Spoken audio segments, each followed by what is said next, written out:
right? So last year, around this time, my stepdad called me and told me that he didn't have a place to stay. He asked me where I was at and that he needed a place to stay because he was getting put out. And as a result of that information, I decided to start a business called Adopt a Pop. Some other things happening. That's the thing that God put in my spirit. So I moved from Raleigh to Savannah to support my stepdad. Although I didn't have like my own place down here to put him. I moved up with my daughter, and at the time he was staying in like a rooming house, and so I was paying his rent there until I could not, and it became very uncomfortable for my stepdad living there, and so he ended up moving in with a family member and stayed there for several months, and then moved in with another family member and stayed there for a little over a month until he got put out. And then he found himself homeless. But the thing was that prior to that him becoming homeless, when I made up my mind to actually do what God told me to do, he told me to do, the doors open. When I came down to Savannah, I did not start Adopt a Pop. I barely talked about it. What Adopt a Pop is finding people who are willing to adopt older men who no longer can work, who have no place to stay, maybe, who need support, like maybe getting back and forth to their doctors, who need somebody to advocate for them, help them do things that they cannot do for themselves and may not have taken the initiative to do when they should have done it, right? So my pop was in that situation. My pop had no insurance. He gets no Social Security. He haven't worked in years. Nothing. He had nothing coming in. So he was in a really bad predicament. And then he had some disabilities because of a stroke he had several years ago. And so I moved down here. I took a part-time job, and then I'm in the guard, and so I'm taking what I got to help my stepdad and trying to advocate for him while he is in a predicament. It was horrible. Y'all, this year was horrible. And it wasn't so much horrible because of my stepdad per se, but the experience that I had trying to help him was overwhelming. And it caused me to be angry. It caused me to just things I didn't know that I would experience trying to help him.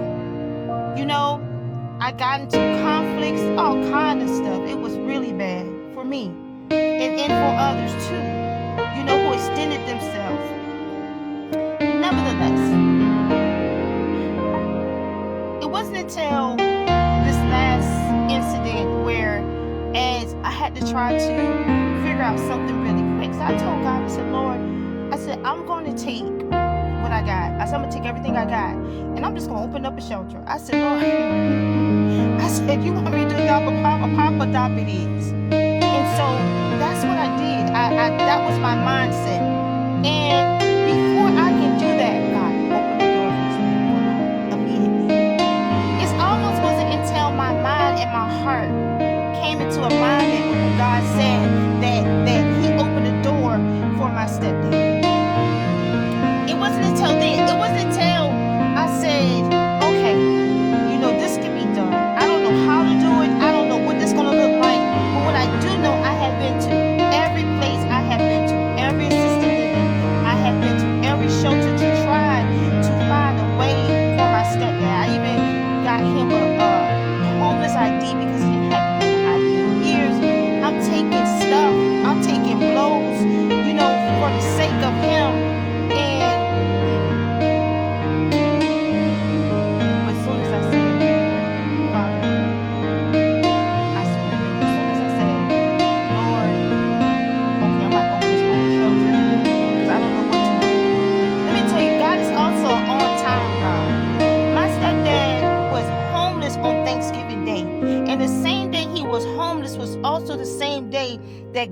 opened the door for him. The same day God touched somebody's heart through a dream, a stranger, and opened the door for him. Sometimes we may look at what we don't have, or where we live, or if we look at our circumstance and put it up against what God say or tell us to do, sometimes we will never move, and some of us don't move because all we looking at is, okay, I know this is what God say, but I have children right now. I know this is what God say, but I don't have the resources right now. I know this is what God says, but I don't have the building. I don't have the time. I don't have the this. I gotta work. Oh, I'm too afraid. Sometimes when we just make a step to what God told us to do, everything opens up. And a lot of times when we go through those trials and when we go through those situations with people, it's to build something. The Bible talks about count it all joys in James 1. When you facing all kind of stuff, when you come up against all type of trials or temptations, it's all that's important in the process. When it comes to our faith, when it comes to us learning how to trust God, when it comes to Him trying to develop or prune or to help us become more like Him. Watch this. I was reading in what this is, Psalms 82:3, and it says, "Defend the weak and the fatherless, uphold the cause of the poor and the oppressed." Defend means to protect, guard, shelter, advocate, plead, secure. So he said protect. It also means cushion. It's not something, it means cushion. He says defend, protect, guard, shelter, advocate. Sometimes all you can do is advocate, and sometimes that's enough. Sometimes people just need to know that there's somebody that's standing by them or with them. Shelter, plead for them, secure. He said defend the weak, and the fatherless. Uphold the cause, the reason, the cause, the turn of event of the poor. The poor is the needy, the overlooked in society. And he said, and the oppressed. That word oppress or oppress means to press upon, violate, deceive, wrong. He said, defend that. That's what you defend. God tells us to defend.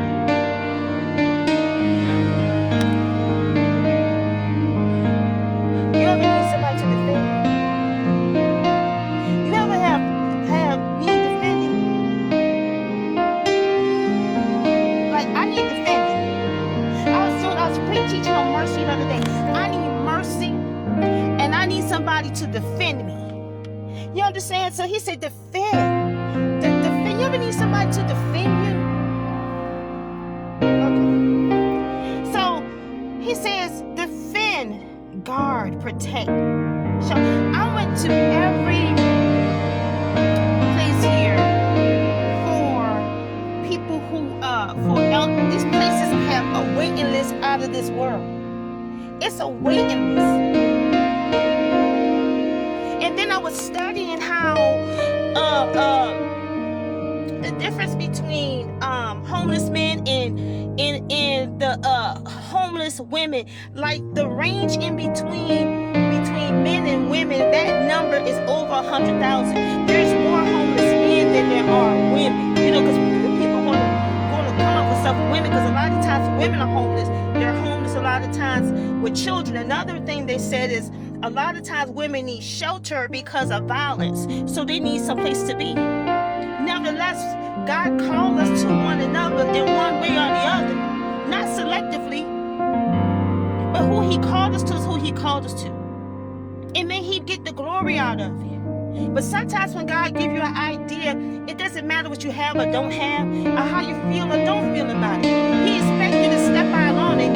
So it's not just about pop. There's a lot of pops out there. There's a lot of women out there. There's a lot of people who need things. I know all about it. But all glory be to God. We ought to help one another.